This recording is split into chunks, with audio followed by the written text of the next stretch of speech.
para kay Amir, para po sa kanyang pagpunta sa Pilipinas. Oh, pero yung kabataan niyo, tita, kamusta ang buhay niyo? Ay, mahirap ang buhay namin sa Batanes. Ah, sa Batanes kayo, di ba? Those of you who do not know, I am part ACA. Oh, pero yung naisip mo ba na makakarating ka ng Amerika? Ibigay ko dream kasi ang tita ko, kapatid ng tatay ko, naging national winner ng 4-H club competition in the late 50s. At nakapunta siya sa Amerika. Ano po yung baka na pinatay natin si Ate Maritin before? Parang gamit mo pa. Ayun na. Kaya ano po, nandun po tayo sa Chili's at Ang pamasahe ni Amir. wala po natin yung pamasahe. Picture mo ng cheque. Oo, ganyan po. Amir, pamasahe po para kay Amir, para po sa kanyang pagpunta sa Pilipinas. Asan yung buhaya po? Yung ba hinahanap ko? Sana yung buhaya? Ito ang buhaya. Pakita natin yung buhaya. Ayan po Mga amigo, ang buhaya.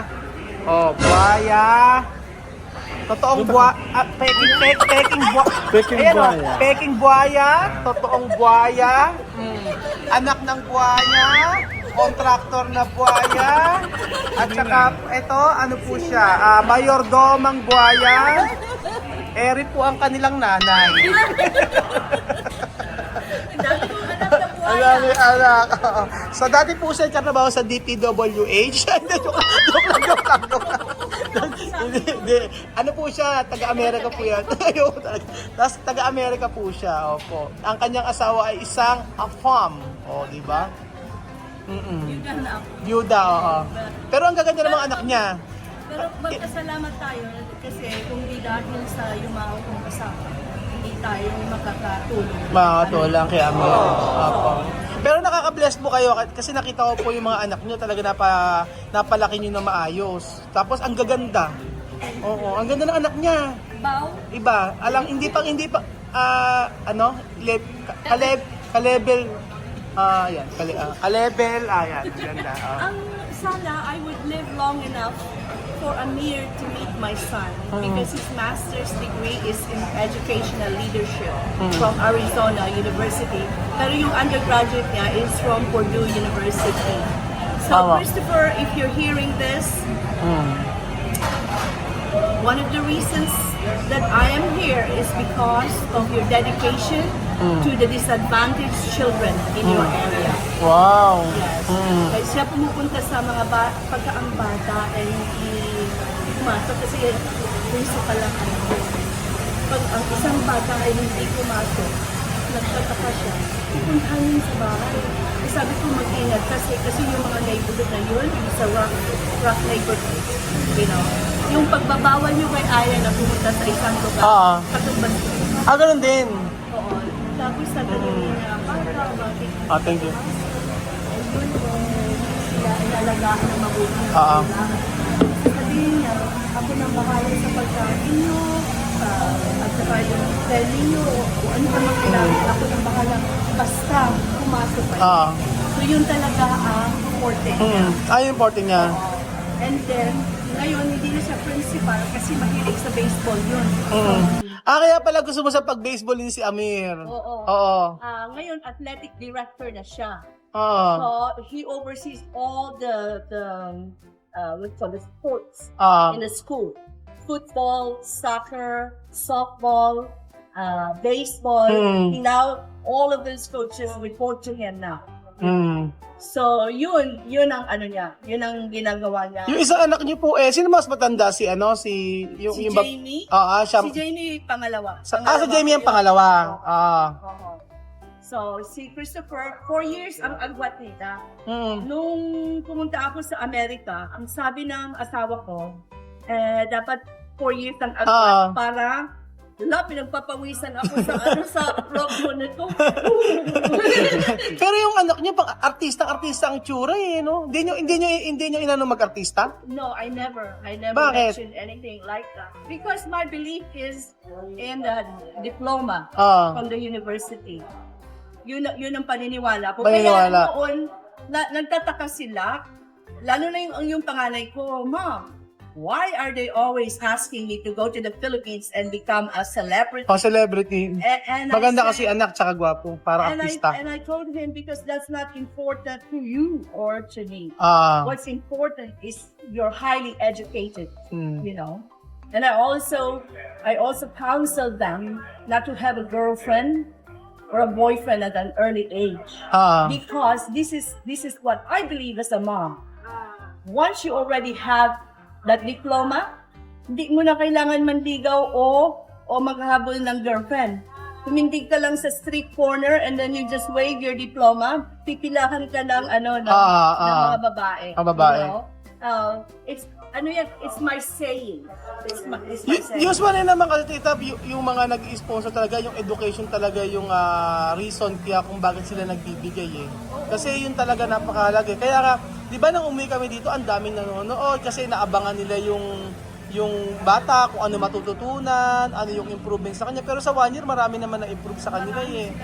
O matutunan. Ang disadvantage lang, pag umuwi sila, ang kinakausap nila is puro Espanyol. Espanyol, oo. So yung naging hadlang yun, nadire-diretso ang Oo, Tagalog nila. yun nga po. At saka English.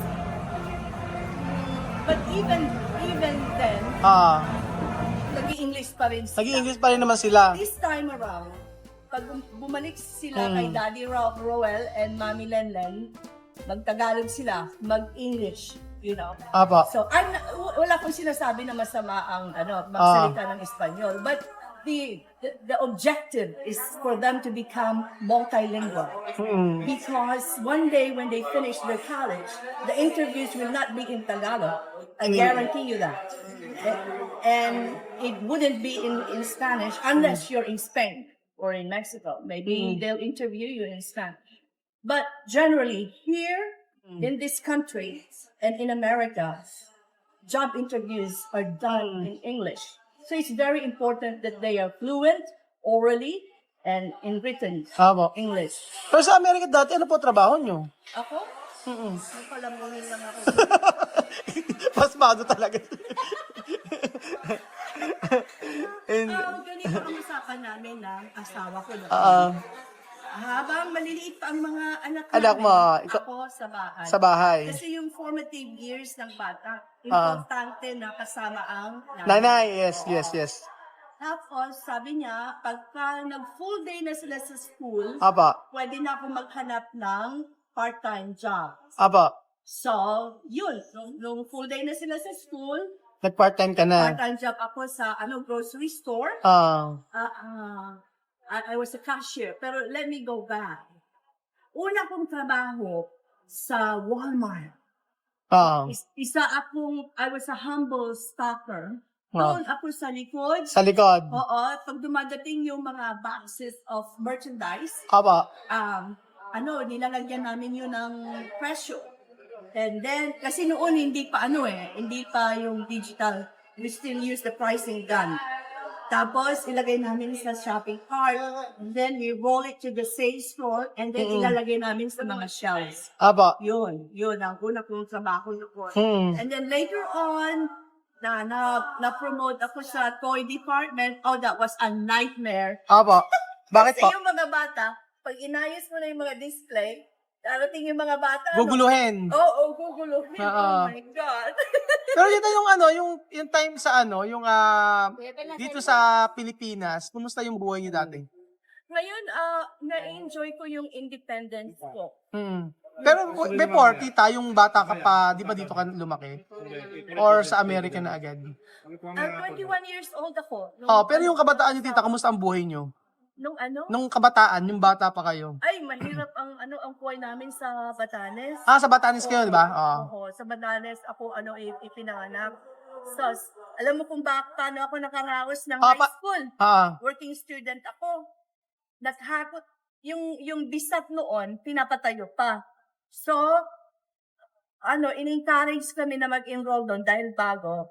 Tapos para may panggastos sa tuition fees, sa mga school supplies, they offered us a job during the summer and weekends. Maghakot kami ng graba. Doon sa Basco Bay. Sa Basco. And so yun ang ginawa namin. Tapos, ang sabi ng principal, namatay na siya, may he rest in peace. Sabi niya, Jenna, para magkaroon ka rin ng pera, pwede kang magbunot ng damo sa Apa. paligiran ng office niya, at saka maglampaso. Yun. So, Ayun. taga-lampaso ako, taga-bunot ng damo. Na from Batanes, tapos, paano niyo nakilala yung asawa niyo? My husband was my pen pal. Nung araw pen pal, walang okay. internet. Walang Oo. internet dito. So, yung mga dyaryo, di ba may... So, pen pal yung sulat lang talaga. Oo. Di ba ganyan kayo ni Marvin before? Ganyan ba kayo? Pen pal? Ano? Yung nagligawan kayo, ano? Gwapuhan lang, ganon. Magkapit bahay. Oo. Walang punta siya sa bahay. Nakaharana. Ano nga harana? O, ganon. So ganun. Walang internet ako. Oo, So, pen pa lang. Halimbawa, At din nag-aantay ka, ilang weeks nyo aantayin yung sulat. maswerte ka kung makatanggap Ibig sabihin, ka ng 2 weeks. saan mo nga nakilala yun? Di ba sa pen pal column? May mga pen pal column pala doon. Hindi ko kasi alam yun. Alam mo yung People's newspaper Oo. nung araw? So, saan naghahanap ng ganon? Pagkagabi, Oo. People's, ganon din yung balot. Oh, meron din yung batang na nagtitinda ng Ganon.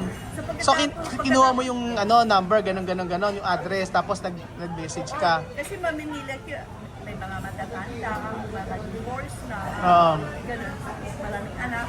Napili ko yung asawa ko kasi ang pinakabata at hindi pa siya nag-asawa noon. Oo. Kasi alam ko nung maski bata pa ako noon, kung pumatod ako sa divorce at may mga anak, hindi ko kaya yun, no?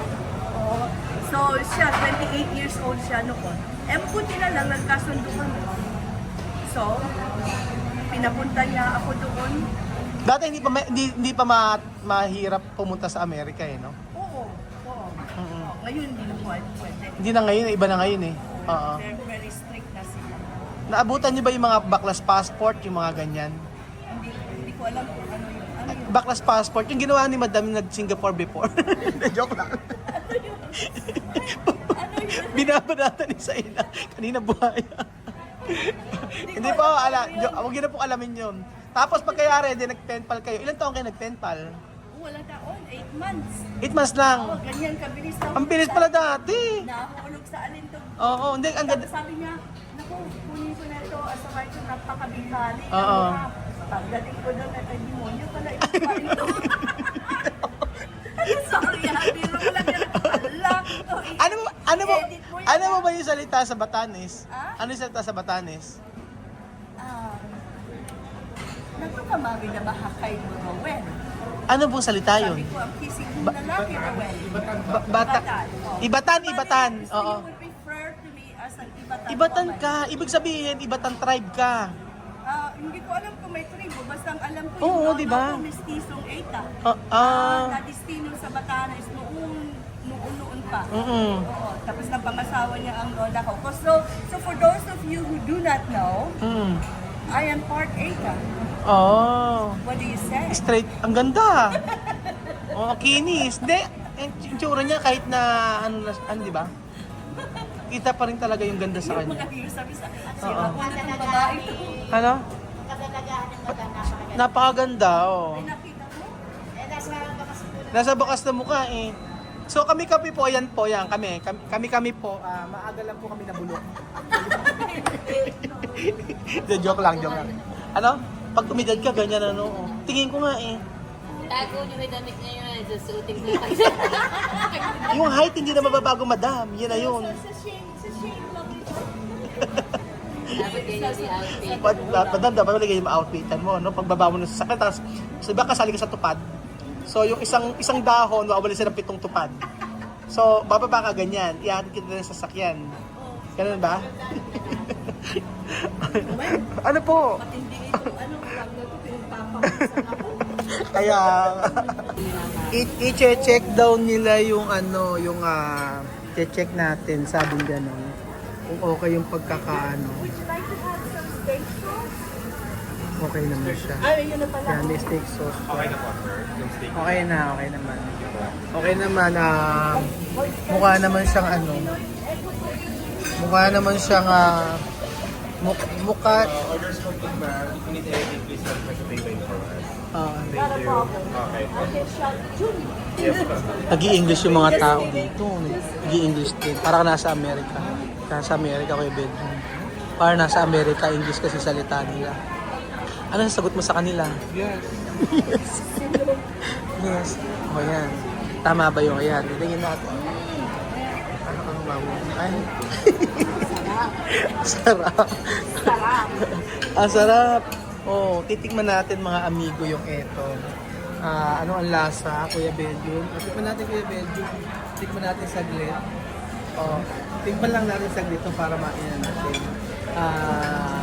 Ang ating binili. Ang ating in-order. Binili!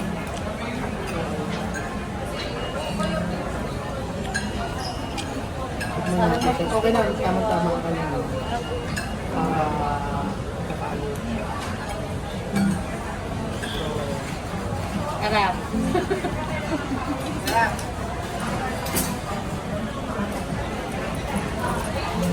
Hanggang mamaya kukuyain ko yan. Magpayat siya sa personal. Hindi na po hihingayin lalo. Extra rice. One rice po. Ang sarap niya. Ang sarap. Eh, marami nagsasabi din. Ang sarap.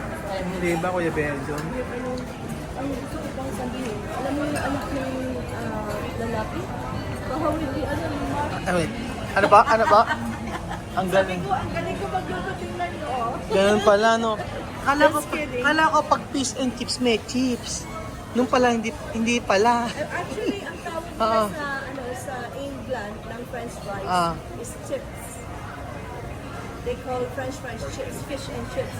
And the fish is a breaded fish. Oo. Breaded filet, may Just a ganun. heads up. So, ito na po yung baka na pinatay natin kay Ate Mariton before. Nandito na po. Ayan na po. Yung baka. Malaman yung hirap ng buhay ko sa Batanes, ha? Okay. So, nung nakatapos ako ng grade 6, di ba sabi ko sa inyo, nagtatrabaho ako sa Basco Bay, naghahapot kami ng graba para gamitin sa pagpapatayo ng Batanes School of Arts and Trade. Bukod doon, narinig ko na yung asawa ng mayor namin sa Basco ay naghahanap ng katulong. Kasi siya, na-paralyzed siya. So, pumunta ako, nag-apply ako na magtrabaho sa kanya. Una, inayawan niya ako kasi ang tatay ko, sabi niya sa akin, sige, pwede kang magtrabaho dun pero dalhin mo yung baby na kapatid mo. Oo. Siyempre ayaw ko. Sama ko. Pero ilan po kayo magkakapatid? 7. 7, okay. Tapos, ano ka? Ang nanay pa bunso. Sa kamalasan ng buhay, ako ang panganay. ikaw pala ang lahat, ikaw ang hingian lahat. So ngayon, look, and then pinagbigyan ako kahit kasama ko yung baby. Oo. And bandang huli, inayawan na nila ako kasi yung baby, takbo ng takbo doon sa bahay nila. Syempre, sino ba naman amo ang may gusto na merong toddler dyan pero noon ang trabaho ko doon alagaan yung na-paralyzed na amo ko. Grade 6 ka pa lang noon. Pagkatapos ng grade 6. Bakasyon bago maging first year ako sa high school. So yun, nakadagdag sa paggastos ko. So ganun kahirap. Naku, kami iiyak ako. Kasi mahirap yung buhay ko. Ano pagkain niyo noon? Kamote. Kamote. Ang main, yung pinakabigat namin, kung suswertihin ako, kamote. Ang unang talbos ng kamote. Talbos ng kamote. Kamote in the morning, kamote in the noontime, kamote in the evening. Kamote. Nakakakita makinis yung balat yun. Oo. Akala ko nung dalaga ako, unhealthy ako kasi ang payat-payat ko. Pero yung naisip mo ba na makakarating ka ng Amerika? It became a dream kasi ang tita ko, kapatid ng tatay ko, naging national winner ng 4-H club competition in the late 50s. At nakapunta siya sa Amerika. So, nung malaman ko, it was a talk of the town na siya ay nakarating ng Amerika. So, nagbigay yan sa akin ng idea na gusto ko rin makita ang bansa ng Amerika. At isa pa, ang auntie ko, lagi siya nagkukwento ng positive stories na naranasan niya nung nandito na sa Pilipinas para tayo. Nung nandun siya Sa Amerika? Tapos, then I started, hoping maybe one day I can go to America also, just like my dad. Ano pakiramdam nung nakarating na sa Amerika? Masaya ako, pero everything was, what call this, foreign. Everything was foreign to me. Kaiba ang kapaligiran. Kaya ba, Oo.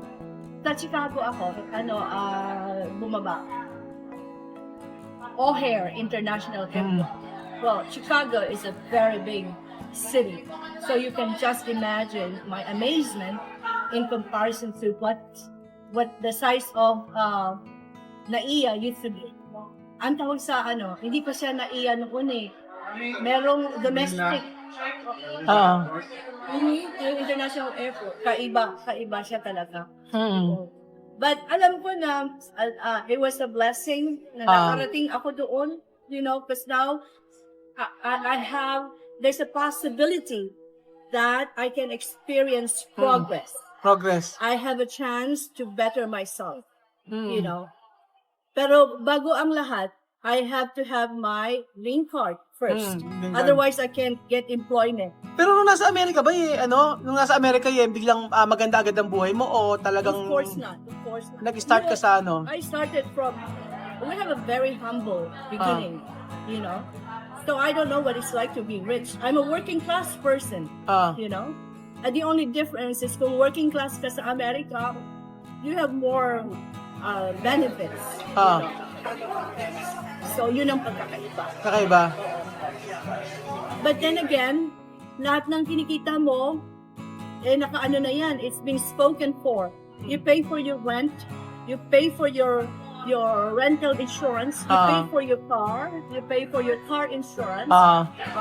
There's so many bills. So yung katulad kong working class, hindi mo isipin na yung pagdating ng ng payday, bibili ako ng bagong high heels or bagong magandang damit because it goes to groceries and everything. So mga importante. Oo, yung mga importante. Sige, ganito, last na lang. Tatanong ko sa'yo kung ano yung maipapayo mo sa mga gustong pumunta ng Amerika at ano yung dapat nilang expect pag nandun na sila sa Amerika? Yun.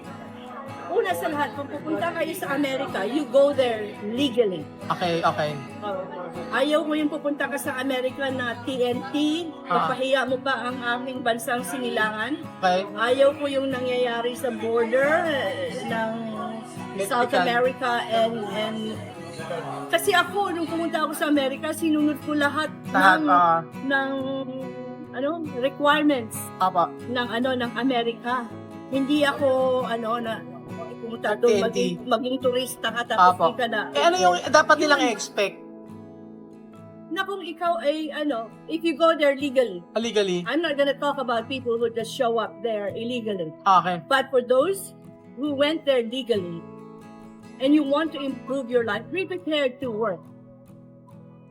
Work is the name of the game. Employment is the name of the game, And to work in America means you will have a lot of expenses because wala kang sasakyan na tricycle papunta ng trabaho. So you will have to buy your own vehicle. And there's a lot of expenses that comes along with owning your vehicle. Yun. And you must practice perfect attendance at work. Kasi kahit mahusay kang trabahador, kung hindi ka nagpapakita sa trabaho, that's not going to help the business. You know?